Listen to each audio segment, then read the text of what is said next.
Gold, trusted gold buyers. మీరు తాకట్టు పెట్టిన బంగారాన్ని విడిపించి ఈ రోజు ఉన్న మార్కెట్ ధరకు కొనబడను. దాని తర్వాత ఇంకో షిప్ వస్తుంది రిపేర్ అని చెప్పేసి. సో రిపేర్ అండ్ ఓవరాల్ అంటారు దాన్ని. అసలు రిపేర్ అండ్ ఓవరాల్ ఇప్పుడు కొలంబోలో నడుస్తుంది. యూజువలీ అది విశాఖపట్నంలో లేకుంటే ముంబైలో నడుస్తుంది అనమాట, ముంబై పక్కన. So now that will happen in Colombo also. ఈ నేవల్ క్లాష్లో మోదీ గారు దానికోసం as a figure head event there అన్నమాట. ఒక ఇండికేషన్, చూడండి మేము కూడా ఉన్నాం, ఇంకా ఐఎన్ఎస్ విక్రాంత్ ఇప్పుడు కూడా ఉంది, ఇది ఇట్లా ఉంటుంది, ఎయిర్క్రాఫ్ట్ ఎన్ని ఉన్నాయి, ఇన్ని టేక్ఆఫ్ చేసినా చూడండి. నేను ఒకరోజు ఆయన గడిపారు కూడా అక్కడ, రాత్రిపూట వెళ్ళి he was on the ship only in the night. So it's a big indication అనమాట. ఎందుకంటే మన Indian navy just Malacca strait పక్కన పెడితే కూడా మనం చాలా మటుకు ఈవెన్ కార్వార్, ఐఎన్ఎస్ కార్వార్ కానీ లక్షద్వీప్లో మనం చాలా మటుకు ఇంప్రూవ్ చేసాం. వాళ్ళ పాకిస్తాన్ వాళ్ళ entire cocaine trade, drug trade ఆపేసాం మనం దాంతోనే. లేకుంటే ఆఫ్ఘనిస్తాన్ నుంచి కొకేన్ వచ్చి, పాకిస్తాన్ నుంచి కొకేన్ వచ్చి అది మన శ్రీలంక రూట్కి వెళ్తుంది. దాని ఇప్పుడు కార్వార్ దగ్గర, నెక్స్ట్ మన లక్షద్వీప్లో పట్టుకుంటున్నాం అట్లాంటి షిప్స్ అన్ని. అది కాకుండా చాలా మటుకు ఇంపార్టెంట్ అంటే మన గ్రేట్ నికోబార్ ప్రాజెక్ట్ స్టార్ట్ చేస్తున్నాం. It's already started. Sonia Gandhi criticised it, Rahul Gandhi criticised it. ఎందుకు చేస్తున్నారు అది? ఆల్మోస్ట్ 7,000 crore ప్రాజెక్ట్ అది. 37,000 crores. The total cost is around 98,000 crores. చాలా పెద్ద ప్రాజెక్ట్, చాలా స్టేజెస్లో ఉందన్నమాట. I think the last stage will finish somewhere in 2050. అది ట్రాన్స్షిప్మెంట్ పోర్ట్. అంటే పెద్ద పెద్ద షిప్స్, కంటైనర్ షిప్ మనం చూస్తుంటాం చూడండి వీడియోస్లో, అది వచ్చి చాలా మటుకు ఇండియన్ పోర్ట్స్ని అప్రోచ్ చేయలేకపోతారు వాళ్ళు. కొలంబో లేకుంటే శ్రీలంక లేకుంటే క్లాంగ్ అని చెప్పి మలేషియా దగ్గర ఒకటి పోర్ట్ ఉంది, ఇండోనేషియా మలేషియా దగ్గర. ఆ పోర్ట్కి వెళ్తారన్నమాట. లేకుంటే దుబాయ్ నుంచి వస్తుంది ఇది. కొలంబోలో వచ్చి ఈ కంటైనర్ని అక్కడ దింపి ఆ షిప్ వెళ్ళిపోతుంది, పెద్ద షిప్. అక్కడి నుంచి మన చిన్న దాంట్లో మన కంటైనర్ మన దేశానికి తీసుకొస్తాం. ఎంత లాస్, ఎంత ఎక్స్పెన్సివ్ చూడండి అది. దాని బదులు మనకు డైరెక్ట్ వచ్చేస్తే మనం మన కంట్రీకి తెప్పించుకోవచ్చు కదా. So India has now got one deep water project, అది విഴിഞ്ഞం అని చెప్పి ట్రివాండ్రం దగ్గర అదానీ వాళ్ళ పోర్ట్ ఒకటి ఉంది. Kerala government and Adani joint venture అది. ఆ పోర్ట్లోనే ఇప్పుడు చాలా మటుకు even the world's biggest container ship మన వచ్చింది అక్కడికి ఒక నెల ముందు. ఆల్రెడీ ఉంది, మన స్టార్ట్ అయిపోయింది. చాలా మటుకు కొలంబో బిజినెస్ దెబ్బతిన్నది, సింగపూర్ దెబ్బతిన్నది. Klang also has lost of market చేరిపోయింది వాళ్ళది కూడా. సో కొన్ని ఎనిమిటీ ఉంది వాళ్ళకు కూడా, అంటే వాళ్ళకు కూడా ఇది. కానీ we have signed agreement with Singapore government, ఇప్పుడు సైన్ చేసాం ట్రాన్స్షిప్మెంట్ కోసం అనమాట. మన కొత్త గ్రేట్ నికోబార్ పెట్టుకుంటే కూడా మనకు గ్రేట్ నికోబార్లోనే మనకు ఆల్రెడీ ఒక ఎయిర్ ఫోర్స్ బేస్ ఉంది. I think it's called INS Baaz, అంటే eagle. INS Baaz is already there ఒకటి. అది కాకుండా కొత్త ఎయిర్ స్ట్రిప్స్ డెవలప్ చేస్తున్నాం. అది కాక పెద్ద నేవల్ బేస్ డెవలప్ చేస్తున్నాం అక్కడ. దానికే Sonia Gandhi was getting very upset. ఇంత పెద్ద నేవల్ బేస్, ఈక్వాలజీ అది ఇది అని చెప్పి వీళ్ళు గొడవ చేస్తున్నారు. ఈక్వాలజీ మీద ఏం లేదు, మొత్తం it has got a green clearance already. అది కూడా స్టేజెస్లో కడుతున్నారు. అండ్ ఆ ఐలాండ్లో ఉన్న ఒక ఐలాండ్లో 230 మంది ట్రైబల్స్ని అసలు ముట్టట్లేదు. వాళ్ళు అక్కడే ఉంటారు, ఎక్కడ ఉన్న వాళ్ళు. That is not the Sentinelese. ఇంకో ట్రైబ్ ఉంది మీరు చూస్తుంటారు, దే ఆర్ నాట్ టచ్డ్. వాళ్ళు చాలా దూరం అక్కడి నుంచి. Is the great Nicobar right at the end of Nicobar chain అన్నమాట. సో మనకు కూడా strategically it is very important. ఎందుకంటే భారతదేశంలో I think it's 1,300 kilometers from Indian main land. Nicobar, Andaman Nicobar మన థాయిలాండ్కి పక్కన ఉంటుంది, మనకన్నా ఎక్కువ. So it is closer to Phuket than to India. So అట్లాంటి పరిస్థితుల్లో మలక్కా స్ట్రేట్స్ కంట్రోల్ చేయడానికి మనకు నేవీ చాలా ఇంపార్టెంట్. సో ఆ నేవీ ఇంపార్టెన్స్ కోసం మోదీ గారు వెళ్ళారు ఇప్పుడు. ఒక మోటివేషనల్ థింగ్ లాగా, చూడండి మేము కూడా మీతో ఉంటాం. వాళ్ళు కూడా దివాళీ రోజు ఎప్పుడు ఆర్మీ వాళ్ళతో గడుపుతారు మీరు, ఈసారి మా దగ్గర రండి అని. Definitely he went. And I think it's good. మన దాంట్లో ఆప్టిక్స్ అంటాం మన ఇంగ్లీష్లో, ఫోటో ఆప్టిక్స్ ఉంటాం. అది మోదీ గారు డెక్లో నిలబడ్డము, నడుచుకుంటూ వెళ్ళడము, ఎయిర్క్రాఫ్ట్ టేక్ ఆఫ్ చేసిన సెల్యూట్ చేయడం, ఇదంతా చాలా ఆప్టిక్స్గా ఉందన్నమాట. The Indian navy has arrived at the scene, the blue water navy అంటాం మనం. అదొక మెసేజ్ వెళ్ళింది ఇప్పుడు. చైనా కానివ్వండి, యూఎస్ కానివ్వండి, and to smaller extent small countries also, ఆ రీజన్లో ఉన్న కంట్రీస్ కూడా ఒక సైన్ ఆఫ్ ఇండికేషన్. ఎందుకంటే మన అందరూ కూడా మాల్డీవ్స్లో ప్రాబ్లం జరిగింది మనతో. We had a Dornier aircraft ఒకటి, ఒక 2-3 హెలికాప్టర్స్ అండ్ మన చిన్న షిప్ ఉండే మనది అక్కడ. ఈయన ముయిజు రాగానే నేను అందరిని తీసి బయటపడేస్తానని చెప్పి పెద్ద గొడవ చేసి ఇండియా అవుట్ క్యాంపెయిన్తో ఎలక్షన్ గెలిచాడు. కానీ గెలిచిన తర్వాత ఆయన తెలిసిపోయింది అంత డబ్బులు లేదని చెప్పేసి. సో ఆయన మళ్ళీ ఇప్పుడు వచ్చి ఎవ్రీ 6 months వచ్చి ఒక 50 million తీసుకెళ్తారు మన దగ్గర నుంచి. సో మన షిప్స్ ఇప్పుడు అక్కడే ఉన్నాయి, ఎక్కడికి వెళ్ళలేదు. అది కాకుండా మనకి సెషెల్స్లో కూడా ఒక స్టేక్ ఉంది. ఎందుకంటే సెషెల్స్లో ఇప్పుడు కాదు, ఐ థింక్ ఇట్ వాజ్ ఒక 20 సంవత్సరాల ముందు ఒక కూ జరిగింది అక్కడ గవర్నమెంట్, లీగల్ గవర్నమెంట్ని పడేశారు కొంతమంది కలిసి. సో ఏం చేశారంటే మనం క్విక్ రెస్పాన్స్ ఫోర్స్గా మనకు ఇండియన్ నేవీ షిప్ని ఒక కమాండో ఫోర్స్ని పంపించాం, ఎయిర్ డ్రాప్ చేసాం అక్కడ. So we rescued them. So దానికి ఉంది. సో అట్లాంటి అన్ని కంట్రీస్, ఇప్పుడు మన చైనాని తప్పు పట్టకూడదు, మనం కూడా చేస్తున్నాం. ఎక్కడెక్కడ మనకి అగ్రిమెంట్ సైన్ చేయొచ్చో మన అగ్రిమెంట్ సైన్ చేసి అక్కడెక్కడ ఆ పోర్ట్స్లో మన షిప్స్ని పెడుతున్నాం మనం. It's very important. Today's geopolitical వరల్డ్లో మన dominance of navy is extremely important. మీరు ఎయిర్ ఫోర్స్ మీరు శ్రీలంక దాకా తీసుకెళ్ళలేరు, మీరు మలేషియా దాకా సెషల్స్కి తీసుకెళ్ళలేరు, కానీ నేవీ కెన్ మూవ్ అరౌండ్ అనమాట. And this Malacca Strides which is the most important straight today. ఒకసారి గ్రేట్ నికోబార్ ప్రాజెక్ట్ వచ్చేస్తే మలాకా స్ట్రైట్ని కంట్రోల్ చేసే మొత్తం ఇండియన్ నేవీ ఉంటుంది. ఆల్రెడీ కంట్రోల్ చేస్తున్నారు చాలా మటుకు. కానీ మన ఒక కంట్రీ పేరుతో ఉన్న ఒక ocean, other day Shashi Tharoor was saying this, till then నాకు కూడా అది ఇంపాక్ట్ స్ట్రైక్ కాలేదు, which is the only ocean named after a country అన్నారు. Okay, Indian ocean. So it is our ocean, we're controlling it అనమాట. So నేవీకి ఉన్న importance ఆ aircraft క్యారియర్లో వెళ్ళి అక్కడ ఉన్న ఇంకా సబ్మెరీన్ చూడలేదు. బహుశా నెక్స్ట్ టైం సబ్మెరీన్కి వెళ్తారో మోదీ గారు తెలియదు, ఎందుకంటే submarines is different world altogether. దానికి ఉన్న సీక్రెటివ్నెస్ మనం బయట ఎక్కువ చెప్పాము. We're now building toying between idea, జర్మనీతో వెళ్ళాలన్నా, ఫ్రాన్స్తో వెళ్ళాలన్నా, స్కార్పియన్కి వెళ్ళాలన్నా, మిగతా దాన్ని చేయాలని చెప్పి సిక్స్ కొత్త సబ్మెరీన్స్ తయారు చేయబోతున్నాం మన ఇండియాలోనే, Atmanirbhar, but with technological collaboration with either France or Germany. ఇదన్నీ ఓవరాల్గా చూస్తే Kavitha garu, it's a picture of building a new India, Atmanirbhar భారత్లో Vikrant is a big showcase మనకి. దట్ భారతదేశం కూడా ఒక ఎయిర్క్రాఫ్ట్ క్యారియర్ తయారు చేశారు, అక్కడికి మోదీ గారు వెళ్ళారు. మోదీ గారు అడ్రస్ చేసినప్పుడు half the speech was not about navy, it is about how Naxalism was handled in that states and how నెక్సలిజాన్ని మొత్తం అరికట్టేసాం మనం, కంప్లీట్గా దాన్ని ఫినిష్ చేసేసామని చెప్పి మోదీ గారు ఇచ్చిన స్టేట్మెంట్ చాలా ఇంపార్టెంట్ అక్కడ. సో ఓవరాల్ చూస్తే it's a statement of optics అంటాం. మోదీ గారు అక్కడ వెళ్ళి క్రియేట్ చేసిన ఇంపాక్ట్ ఇంకా బహుశా ఇంకొక 6 నెలల్లో ఇంకా సంవత్సరం కూడా ఉంటుంది. అండ్ కొత్తగా ఎయిర్క్రాఫ్ట్ క్యారియర్ కానివ్వండి, కొత్తగా ఎయిర్క్రాఫ్ట్ ఏం చెప్తారు వెపన్ సిస్టమ్స్ కానివ్వండి, అన్నీ డెఫినెట్లీ ఈ విజిట్తోనే కొంచెం మోదీ గారు వెళ్ళిన దాని ట్రిప్ ప్రకారం మనం నెక్స్ట్ 6 months చూడొచ్చు మనం.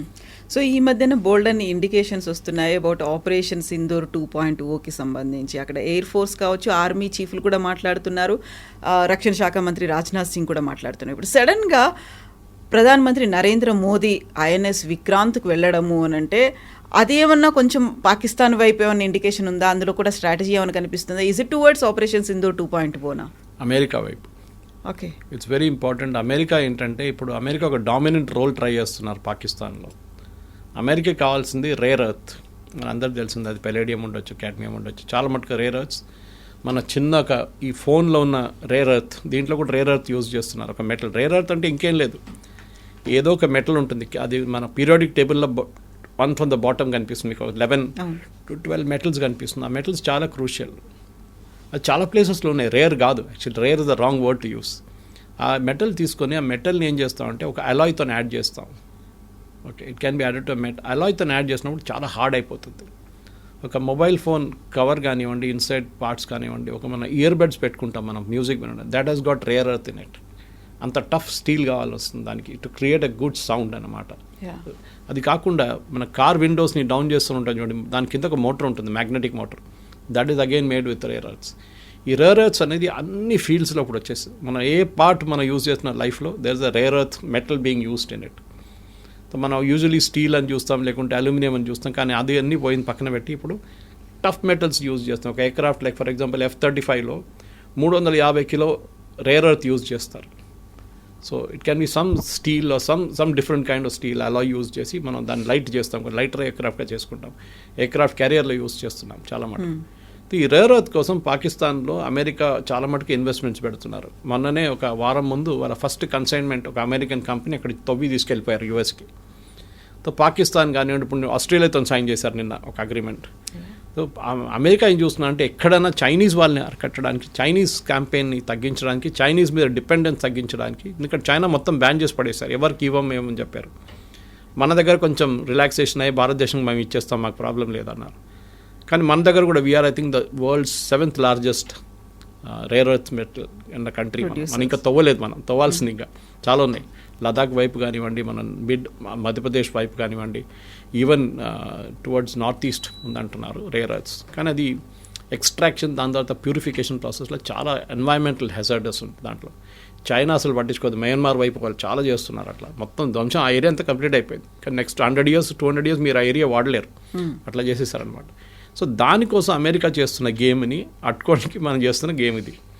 జియో పొలిటిక్స్ చూడండి ఎక్కడి నుంచి వస్తుంది. రేర్ ఎర్త్ నుంచి వీఆర్ కమింగ్ టు నేవీ, ఎందుకంటే ఆ డామినెన్స్ అరేబియన్ సీ వైపు నుంచి వస్తున్న డామినెన్స్ కంట్రోల్ చేయడానికి అమెరికాతో కావట్లేదు. హూతీలు మేము అది చేస్తాం అని ఇవాళ దాకా హూతీలు అక్కడే ఉన్నారు, ఎక్కడ ఉన్నారు. కొడితే ఇజ్రాయెల్ వాళ్ళు కొడుతున్నారు వచ్చి, అమెరికా ఏం చేయలేకపోతున్నారు. సో ఎంటైర్ థింగ్ ఏంటంటే అమెరికా ఇప్పుడు పాకిస్తాన్ వైపు చూపిస్తున్న ఇంట్రెస్ట్లో ఆపరేషన్ సింధూర్ మీరు చెప్పినట్ల రిమైండర్ ఇవ్వాల్సి వస్తుంది ఒక్కొక్కసారి. చూడండి మిమ్మల్ని కొట్టామని ఒకసారి ఇంకోసారి చేస్తే ఇంకోసారి కొడతాం మేము.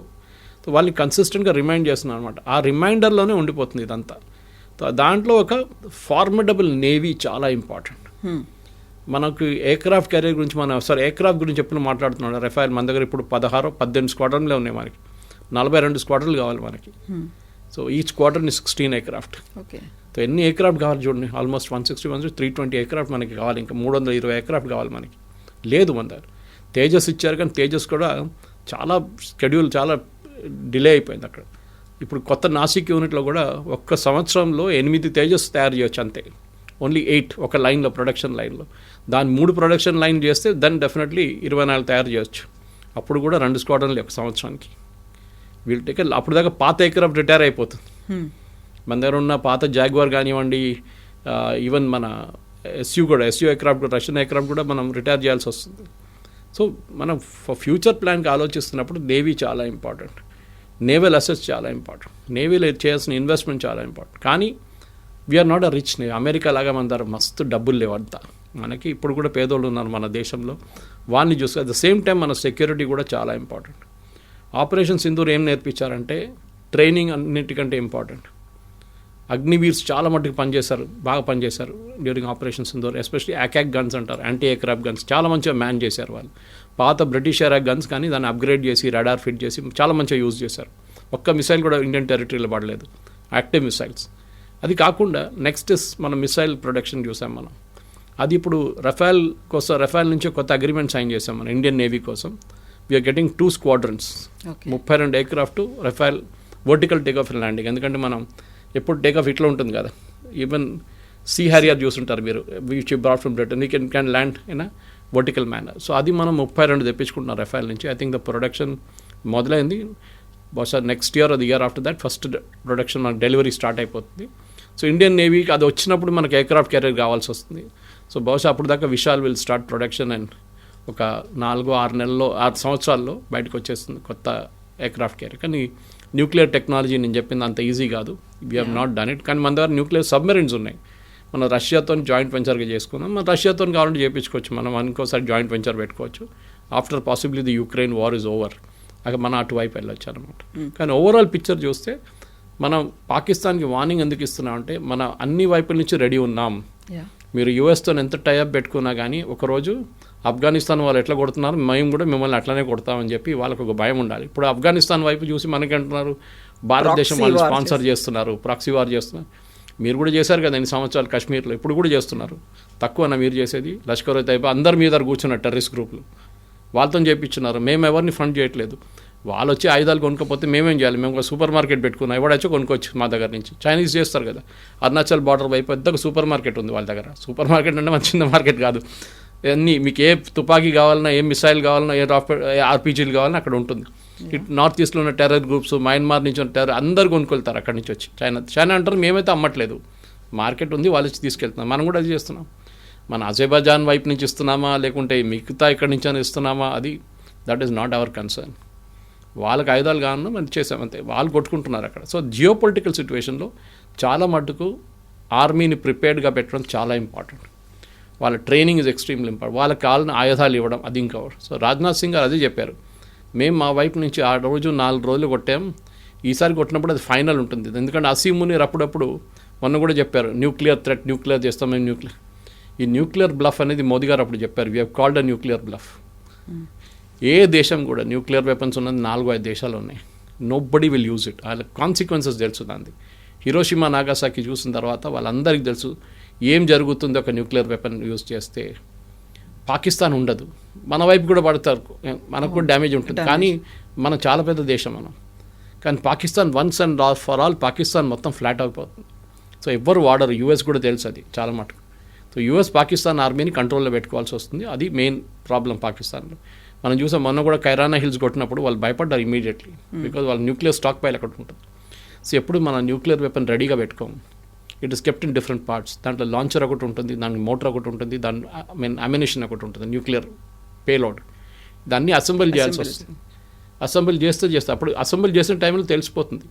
ఇప్పుడు ఇరాన్ కేసులో మనం చూసాం ఎట్లా ఇజ్రాయెల్ వాళ్ళు ఎట్లా కొట్టారు, దాని తర్వాత యూఎస్ వాళ్ళు B2 తీసుకొచ్చి ఎట్లా కొట్టారండి. సో అమెరికా పాకిస్తాన్ దగ్గర ఉన్న న్యూక్లియర్ మిసైల్స్ మీద అమెరికా నిఘా ఉంది. వాళ్ళకి తెలుసు వీళ్ళు పిచ్చోళ్ళు ఎప్పుడైనా ఏదైనా చేస్తారని చెప్పి వాళ్ళ మీద కంట్రోల్ పెట్టుకుంటున్నారు. One of the reasons why this digging is going on అదే రీజన్ అనమాట, రేర్ ఎర్త్స్. సో అక్కడి నుంచి బహుశా ఇంకొక 10 సంవత్సరాల్లో మన ఆత్మనిర్భర్ టోటల్ అయిపోయినప్పుడు ఫార్మడబుల్ ఫోర్స్గా, ఎందుకంటే ఇప్పుడు మనం చూసాం మొన్న ఒక రిపోర్ట్ వచ్చింది that we are the third most professional and aggressive and powerful air force in the world అని చెప్పి పెద్ద మిలిటరీ రిపోర్ట్ వచ్చింది మొన్న. నంబర్ ఆఫ్ ఎయిర్క్రాఫ్ట్ కాదు, US 200 and some points score చేశారు, రష్యా 109 స్కోర్ చేశారు, మనం ఏమో 68, 69లో ఉన్నాం, చైనా ఏమో 63లో ఉంది point wise. Aircraft number of aircraft is not the question. మన దగ్గర ఎంత 1300 ఎయిర్క్రాఫ్ట్ ఉన్నాయి మన దగ్గర మొత్తం అన్ని కలిపి సపోర్ట్ ఎయిర్క్రాఫ్ట్. వాళ్ళేం చూస్తున్నారు, మీ ట్రైనింగ్ ఏంటి, మీరు ఎట్లా వాడుకుంటున్నారు, మీ సపోర్ట్ సర్వీస్ ఏంటి, మీ గ్రౌండ్ సర్వీసెస్ ఏంటి. ఇప్పుడు చూడండి మన UK రిక్వెస్ట్ చేశారు, మీరు చూసుంటారు news, that they want our trainers to come and train them అంట. అక్కడ మన దగ్గర ఇక్కడ హకీంపేటలో దుండిగల్లా నేర్పించే ట్రైనర్స్ని వాళ్ళు అక్కడ పంపించమంటున్నారు UKకి, మా పైలట్స్ని ట్రైన్ చేయడానికి. ఆలోచించండి, మనం ఎక్కడి నుంచి ఎక్కడి దాకా వచ్చాం UKతోని. మన దగ్గర ఉన్న సీనియర్ పైలట్స్ ఇప్పుడు ఇన్స్ట్రక్టర్స్ అక్కడ వెళ్ళి UKకి వెళ్ళి వాళ్ళ పైలట్ నేర్పినవచ్చు. That is the indication that మనం ఎంత దూరం వచ్చాం భారతదేశం అని చెప్పేసి. మన ప్రొఫెషనలిజం ఇక్కడ దాకా మనం వీఆర్ ఏబుల్ టు షోకేస్. దానికి మన ఆపరేషన్ సింధూర్ చాలా మటుకు పనికొచ్చింది. బహుశా దానికో అడుగుంటారు బ్రిటన్, మా దగ్గర తక్కువ ఉన్నారు ఇన్స్ట్రక్టర్స్, కొంతమందిని అక్కడ పంపించండి అని చెప్పేసి. సో ఇప్పుడు ఆపరేషన్ సింధూర్ దీని తర్వాత మనకు గుర్తొచ్చేది INS విక్రాంత్ అనగానే 1971లో జరిగినటువంటి వార్ గురించి. అప్పుడు అతి పెద్ద దెబ్బ పాకిస్తాన్కి తగిలింది. సో INS విక్రాంత్ అంటే ఇప్పటికి కూడా వెన్నులో వణుకు అనేది ఉంటుంది. అందుకనే ఇప్పుడు మళ్ళీ మోదీ దాన్ని యూజ్ చేసుకున్నారు అనేటువంటి వాదన మోదీ గారు చెప్పారు కూడా కదా, పాకిస్తాన్కి దిల్ మే ధడ్కన్ లగ్తీ హో, ఇంకా అది బయటకు రాగానే INS విక్రాంత్ అని చెప్పి వాళ్ళ కడుపులో మంట వచ్చేస్తుంది, వాళ్ళకి అంత టెన్షన్ ఉంటుంది వాళ్ళకి. ఎందుకంటే 71 వార్లో ఏం జరిగిందంటే we had to block Chittagong and Dhaka. Chittagong mainly, దానికోసం విక్రాంత్ని వాడుకున్నాం మనం చాలా మటుకు. బే ఆఫ్ బెంగాల్ నుండి బ్లాక్ చేస్తుంది మొత్తం అక్కడి నుంచి ఎవరిని, ఎందుకంటే అమెరికా 7th ఫ్లీట్ పంపించారు, USS ఎంటర్ప్రైజ్ అంత పెద్ద ఎయిర్క్రాఫ్ట్ క్యారియర్ పంపించారు.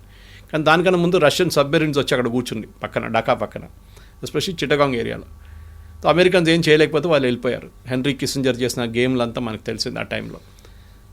INS విక్రాంత్ ఆ టైంలో మనం విశాఖపట్నం దగ్గర ఉండేది. యాక్చువల్లీ పాకిస్తాన్ ఏం చేశారంటే వాళ్ళ ఒక సబ్మెరీన్, ద లేటెస్ట్ సబ్మెరీన్ వాళ్ళది, అంత పాతది అది కూడా, PNS గాజీ అని చెప్పి దాన్ని పాకిస్తాన్ నుంచి కరాచీ నుంచి పంపించారు. అది శ్రీలంక వైపు వచ్చి మనకి ఎక్కడో శ్రీలంకకి వచ్చే ముందు మనకు ఇండికేషన్ వచ్చింది ఇది there is a submarine travelling అని చెప్పేసి. అది ఎక్కడికి వెళ్తుందో మనకు తెలియదు. సో దీని కమ్యూనికేషన్ ఇంటర్సెప్ట్ చేశారు. వెరీ లో ఫ్రీక్వెన్సీ కమ్యూనికేషన్ ఉంటుంది, అది ఇంక్రీజ్ చేసి చెప్తే అది INS విక్రాంతి కొట్టడానికి వస్తుందని తెలిసిపోయింది. సో మన వైపు నుంచి ఒక పెద్ద గేమ్ ఆడారు మనం. INS విక్రాంతి ఫస్ట్ అండమాన్స్ వైపు పంపించేశాం, అండ్ విశాఖపట్నం వైపు అప్పుడు దాకా ఇది వచ్చేసింది, తిరిగి శ్రీలంక వైపు తిరిగి మొత్తం మెడ్రాస్ వైపు నుంచి పైకి వచ్చి ఇట్స్ ఆల్మోస్ట్ నియర్ విశాఖపట్నం దగ్గర తిరుగుతున్నప్పుడు మన దగ్గర INS రాజ్పూత్ అని చెప్పి ఒక రెస్ట్రాయర్ ఉండే. దాని తర్వాత సిరీస్ తయారు చేశారు, INS Rajput series, Godavari series అని చెప్పి క్లాస్ ఆఫ్ క్యారియర్స్ ఉంటుంది. దాంట్లో INS రాజ్పూత్. ఈ INS రాజ్పూత్ని ఏం చేశారంటే వాళ్ళు మిమిక్ చేశారు ఇండియన్ నేవీ. దాని commander he got a medal also for it. ఆయన్ని AK సింగ్ అసలు ఆ పేరు మర్చిపోయాను. ఆయన పిలిచేయమన్నారంటే you have to mimic INS Vikrant, అంటే నువ్వు ఎయిర్క్రాఫ్ట్ క్యారియర్ లాగా బిహేవ్ చేయాలి. రాజ్పూత్ కాదు అది, INS విక్రాంత్ అని చెప్పి, ఎందుకంటే ఇది సబ్మెరీన్ కింద పడింది, నీళ్ళలో ఉంది, వాళ్ళకి తెలియదు పైన ఎంత పెద్ద స్ట్రక్చర్ ఉందనేది. సో వాళ్ళు కంటిన్యూస్గా కమాండ్ ఏమి ఇచ్చారంటే మేము INS Vikrant exiting Visakhapatnam port, moving towards Chittagong, అన్ని ఇట్లా ఇన్స్ట్రక్షన్ తెచ్చుకుంటూ పోతున్నారు. ఆ రోజు రాత్రి బయటకు వచ్చినప్పుడు INS రాజ్పూత్ వీళ్ళు కిందనే వెయిట్ చేస్తున్నారు సబ్మెరీన్ గాజీ విశాఖపట్నం కాడ. బట్ వీళ్ళేం చేశారంటే కొంచెం ముందుకు తీసుకున్నారు షిప్ని ఫాస్ట్గా, అది యాంటిసిపేట్ చేయలేదు. ఇన్ఫాక్ట్ ద బిగ్ స్టోరీ, మీరు I think it is also made to movie, తెలుగులో మూవీ చూసాను. సో దాట్ ఇమీడియట్లీ ఏం చేశారంటే డెప్త్ చార్జెస్ రిలీజ్ చేశారంటే they drop the depth charges and PNS Ghazi was sunk. దానికి వెనక పెద్ద స్టోరీలు ఉన్నాయి. కొంతమంది ఏమంటున్నారు దాని లోపల ఉన్న టార్పిడోని ఎక్స్ప్లోడ్ అయిపోయింది, end of the day I think almost 60 మందో 120 మందో చనిపోయారంట. Exact number we will never know. గాజీలో ఉన్న వాళ్ళందరూ గాజీలో ఉన్నవారు అందరూ చనిపోయారు. We played a very big game in that. So దానికోసం విక్రాంత్ అనగానే పాకిస్తాన్ వాళ్ళకి ఒక పెద్ద భయం. ఎందుకంటే ఒక సబ్మెరీన్ అంత దూరం మీరు పంపించారంటే ఎంత పెద్ద రిస్క్ తీసుకున్నారో ఆలోచించండి. అన్ఎస్కాటెడ్ ఒక సింగిల్ సబ్మెరీన్ మీరు ఇంత దూరం పంపించి మా ఎయిర్క్రాఫ్ట్ క్యారియర్ని ధ్వంసం. ఎందుకంటే ఆ రోజు ఎయిర్క్రాఫ్ట్ క్యారియర్ కొట్టారనుకోండి మన డ్యామేజ్ అవుతుంది. సింక్ అయితే కాదు కానీ డ్యామేజ్ అయితే కూడా భారతదేశానికి పెద్ద ఒక ఇమేజ్ పడిపోతుంది ఆ రోజు 71 వార్లో. మన మొరైల్ మొత్తం పడిపోతుంది. So that is the smart move Indian navy చేసిన ఆ రోజు. సో ఆ ఒక పిఎన్ఎస్ గాజీ అనగానే ఇప్పుడు కూడా వైజాగ్లో ఉన్న వాళ్ళకి అందరికీ ఇట్స్ అ బిగ్ థింగ్. ఎవరు చూడలేదు, అది బయటికి తీసుకురాలేదు ఇంకా. కానీ ఇండియన్ నేవీ డైవర్స్ 3 రోజుల తర్వాత వెళ్ళి చెక్ చేశారు. దానిలో అందరూ చనిపోయారు, మన అక్కడే ఉండియండి అదని చెప్పేసి ఇడ్చేశారు దాన్ని అనమాట. కానీ ఇప్పుడు కూడా వైజాగ్ వైపు ఒక సబ్మెరీన్ చూడాలంటే I think INS Kursura something is there on the coast near RK beach road మీద. సో సబ్మెరీన్ ఏంటంటే అది తెలిసిపోతుంది అది చూడంగానే. So end of the long story short అంటే విక్రాంత్ లాగానే ఒక రిమైండర్ ఇచ్చారు పాకిస్తాన్కి. ఇటువైపు రాజ్నాథ్ సింగ్ గారు రిమైండర్ ఇచ్చినప్పుడు ఇటువైపు నుంచి మోదీ గారు కూడా రిమైండర్ ఇచ్చారు. విక్రాంత్ ఉంది, విక్రాంత్ తిరుగుతున్నాం, Goa to Karachi is not that far away. మేమేమైనా చేస్తే రేపు, ఎందుకంటే 71 వార్లో మన కరాచీ హార్బర్ని మొత్తం ధ్వంసం చేసాం. One was the air force, మొత్తం ఫ్లాట్ చేసేసాం కరాచీ హార్బర్ని. నెక్స్ట్ మన షిప్స్ అక్కడ వెళ్ళి కొట్టింది మొత్తం. విక్రాంత్ ఒకటే ఉండే మన దగ్గర అప్పుడు. విక్రాంత్ మనం యూజ్ చేయలేదు అక్కడ ఎక్కువ. But we use the air force to large extent. So Karachi harbour and non existent అయిపోయింది అప్పుడు. ఇప్పుడు కూడా కావాలంటే మా 2 ఎయిర్క్రాఫ్ట్ క్యారియర్లు ఉన్నాయి, ఒకటి ఇటు పక్కన ఒకటి ఇటు పక్కన పెట్టుకుంటాం, మిమ్మల్ని మేము చూసుకుంటామని చెప్పేసి. That are the main indication. Modi గారి లాంగ్వేజ్ ఆ రోజు మన స్పీచ్లో కూడా అదే చెప్పారు ఆయన. మేము ఐఎన్ఎస్ విక్రాంత్ అనే కానీ ఒక గుర్తు పెట్టుకుంటారు పాకిస్తాన్ వాళ్ళు అని చెప్పేసి. ఆప్టిక్స్